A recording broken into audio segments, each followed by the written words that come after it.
Hello, my dear friends, I welcome you all to a new video. Today we are continuing off in what's the name of this?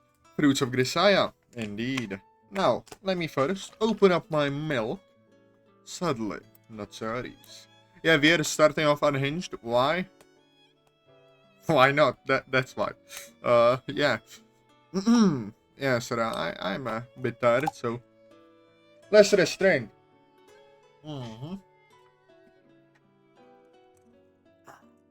Let us start.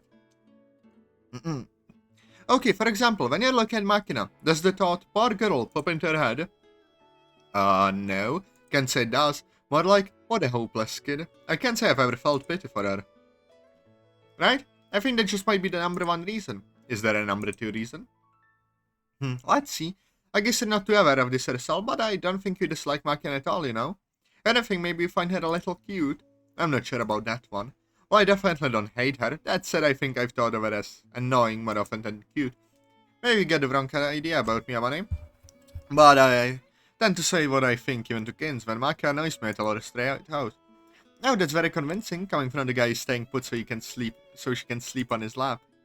That's, well, just don't have any real reason to wake her up at the moment, I guess. But, well, I guess that makes sense too. It's easier for Maka to understand people when they're bluntly honest, compared to when they hold back awkwardly out of sympathy. I don't treat her gingerly out of sympathy. When she does something truly stupid, I don't overlook it out of pity. And Maka actually prefers it that way. Is that what she's saying? That said, when it comes down to it, you're basically sweet to her. Of course she'd get attached to you. I am sweet to her. Well, it's nothing to be ashamed of, you know. Those little out-of-character spots round you out nicely, Yuji-kun. Since where were you such an expert on my character? No? Oh, Machina, you awake? Did I fall asleep again? Well, yeah, for about 15 minutes or so. Have any nice dreams? Don't remember. I see. Well, here you go. What's this? The canned mackerel. You wanted to feed the crawfish, didn't you? That's right. Here you go, eat it all up, get nice and plump. She's kind of tottering around. Is that a good idea? Let's spar her for the chorus. She's fine. This stuff ain't too tasty. You sure about that? She seems to be eating from the can of crawfish food. Let's spar for the chorus. She's fine. You know, it kind of feels like you don't really give a damn. Let's also par for the chorus. My throat sticks shut halfway through my attempt at a laugh, and I'm sent into a coughing fit. Hey, are you alright?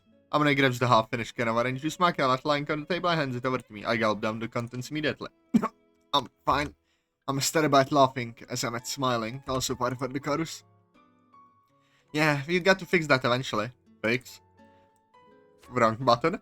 Why is that necessary in the first place? Is a crawfish smaller something you can fix? Well, at the moment, fixing that fake-looking smile of yours and the bizarre way Machina talks would probably be my main objectives. What's the matter with the way I talk? The biggest problem right now is that the person in question doesn't even realize how weird she sounds. Shut up, you chin face! The nerve of you! What do you think you're calling a chin face, a little brat? What? Hey, hold it! No, help me! Why, you little... Where'd you get that nasty mouth? You want me to say shout for you? It hurts. If you hold it hard, I'll wait. Every once in a while, you'll find a person with a bad habit they're not even aware of until someone points it out to them. Watching this scene, I've had my suspicions more or less confirmed. Machina's strange quirks seem to be partially the result of contamination from Amane's less admirable habits. But as a humble and discreet gentleman, I'm frankly at a loss as to whether to disrupt the status quo by informing Amane of the log in her eye. My deeply ingrained pain in the ass warning system is also kicking in. There's a good chance the messenger is going to get killed in this one, so my lips are remaining sealed for the moment. The human mind is a well-designed piece of machinery. It has ways to cope with the coexistence of such pros and cons, truths and fictions. When your mind finds itself facing a contradiction, your thoughts tend to fly off in completely unrelated directions. It's a self-defense mechanism, just like the burning need to clean that always pops up the night before the big test. So before I realize it, my attention has been drawn to the pleasant rattling sound of something boiling in the pan. The audience broth's smooth, flavorful smell tickles my nose. I'm hungry. In the end, it would be another 30 minutes before I eat my dinner for that day.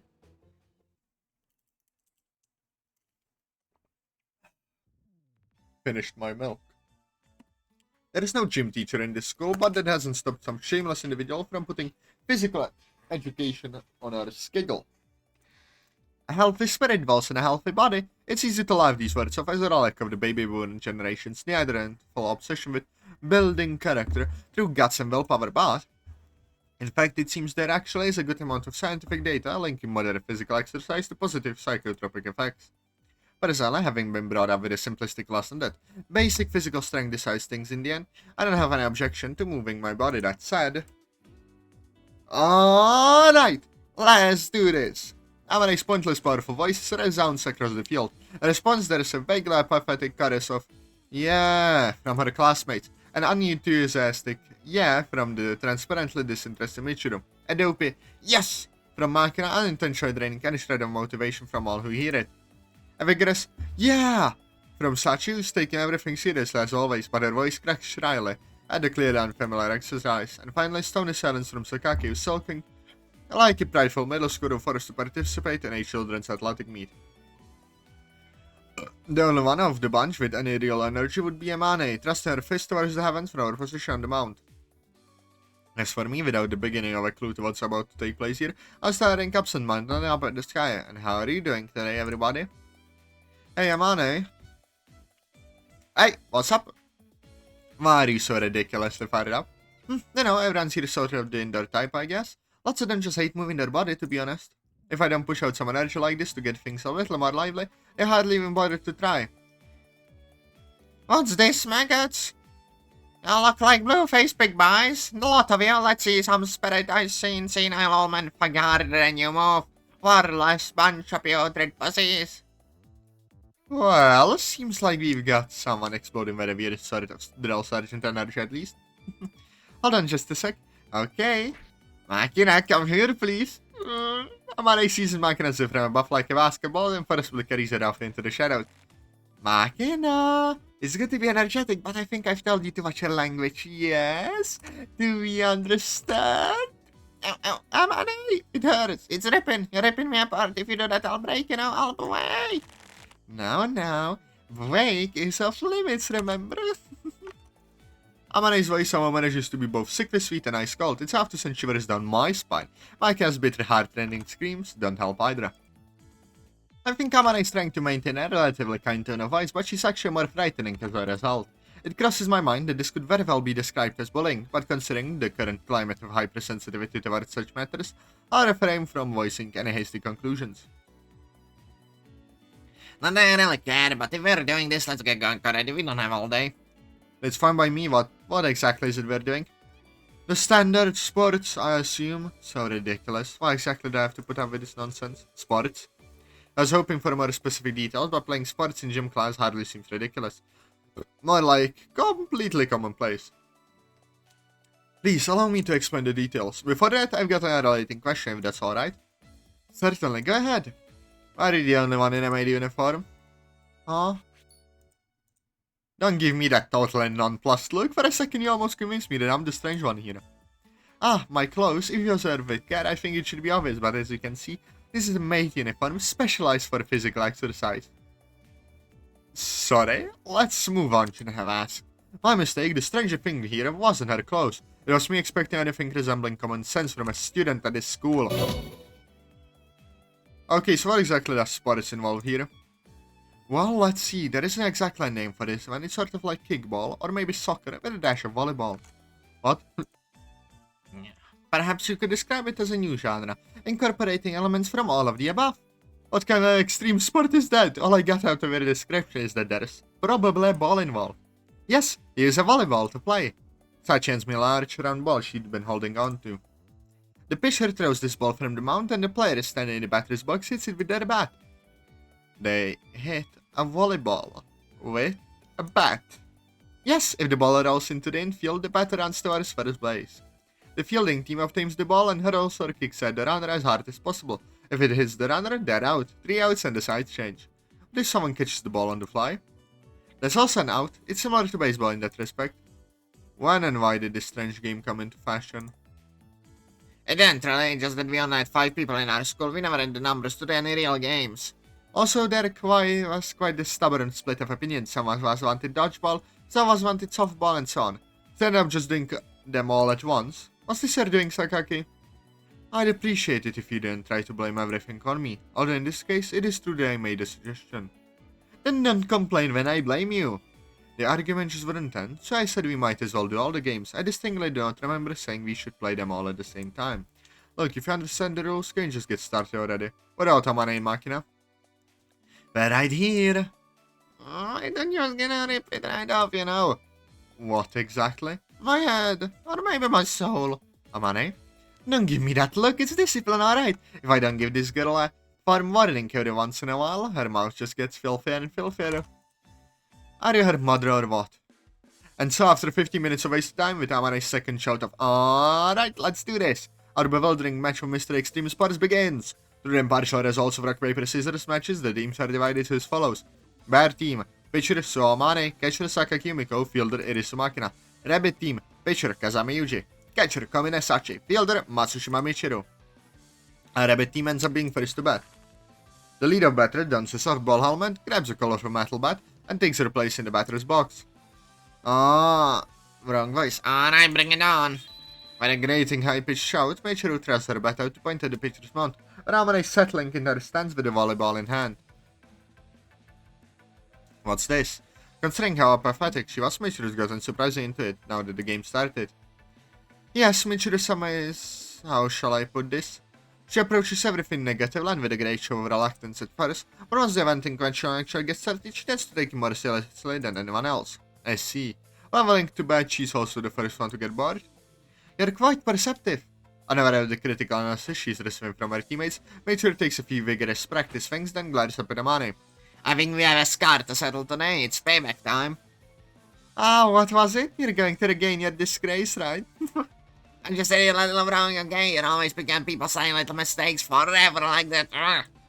Watch Michiru stamp her feet in frustration in the batter's box, as per to Sachi sitting next to me on the bench. So, what happened last time? Right during the previous gym class, Michiru-san was unable to score a single point of Amane-san. And so, well, at the end of the match, she loudly shouted, "I'll regain this disgrace someday. Just you watch." Ah, disgrace tends to be something you want to repay, not regain. I guess the words are kind of similar. Michiru must have gotten excited and shouted a garbled sentence before she even knew what she was saying. Just a thought here, might Michiru be something of an idiot? Okay, let's continue. I just had to do something. Just a thought here, might Michiru be something of an idiot. I know I said it, but I'll say it anyway. I'm afraid I'm not very comfortable providing the answer to that question. Hey, Peanut Gallery, I can hear you. Shut it already.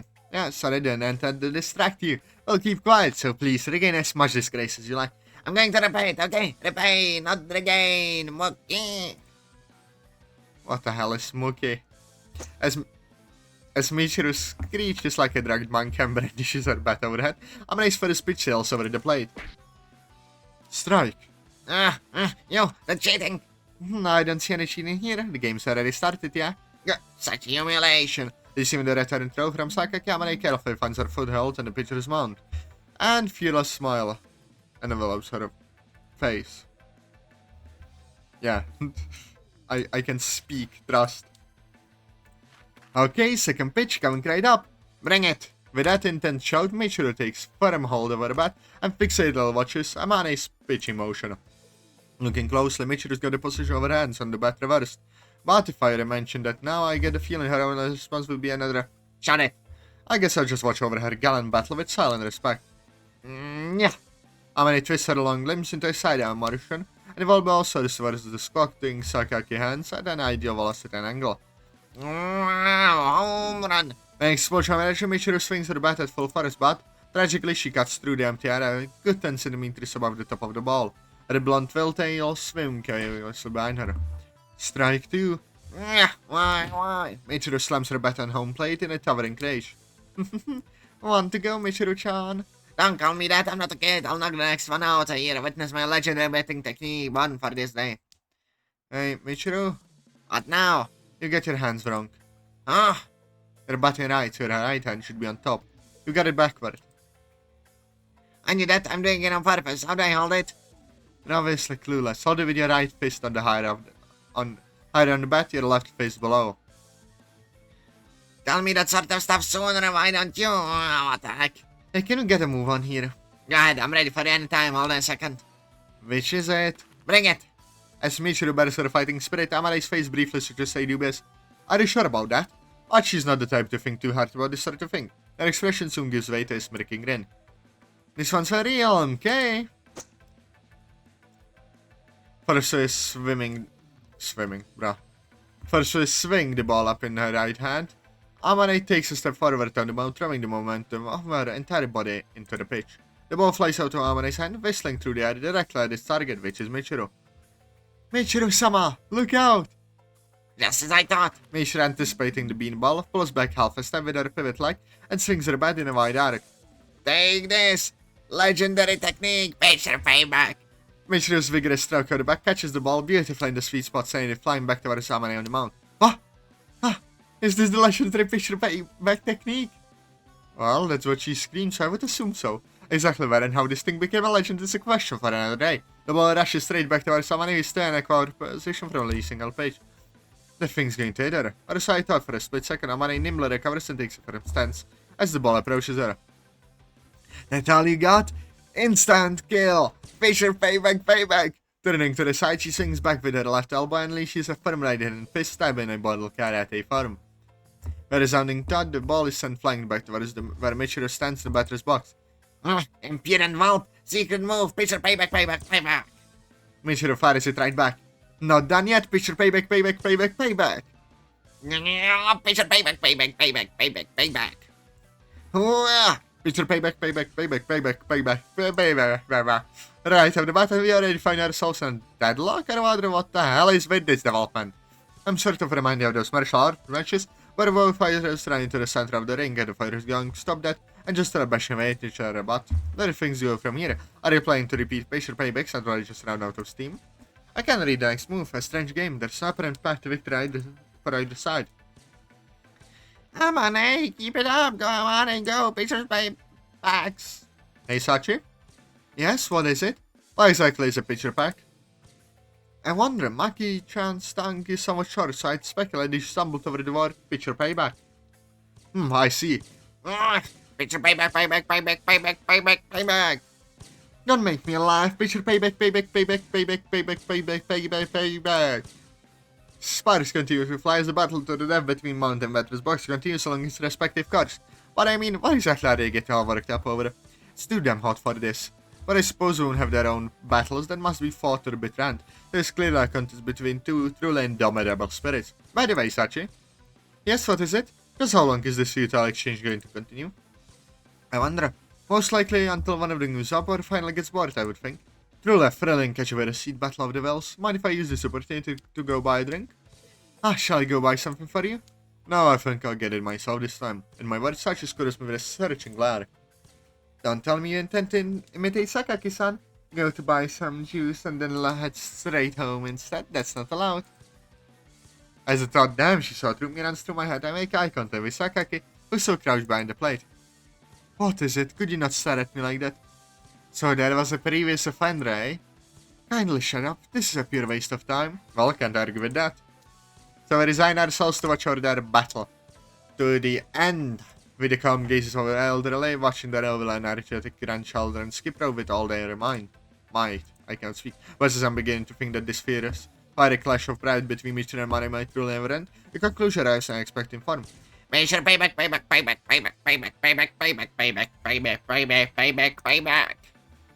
Pitcher payback. Holy shit, that's snap. Oh. Hey, Sachi? Yes, what is it? What does that gah just now signify? I wonder, I speculate it might be the sound of Amane's son losing her footing, then twisting her ankle, perhaps. I see. Wait, should that be my reaction here? So, isn't that kind of bad? Bad, you ask? Sachi stares blankly back at me for a moment after I beat her eyes wide and her mouth springs open. Yes, that is indeed bad.